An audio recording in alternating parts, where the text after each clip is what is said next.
We're done. Our printy's on TPU because we're making some feet, so they're squishy, right? So here's the idea, because this thing, FLSun here, can get a little vibrating. So I came up with these feet. And get it on here just right. There we go. There's one foot. The right spot. There we go. 2 foot.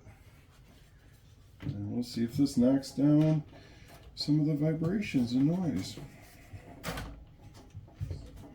There. So what I did was I have a PLA core and a TPU foot underneath the PLA core. So PLA core is pretty thick, and then I have it's 3 walls but a 10% infill in that core, so it gives it a little extra mushiness.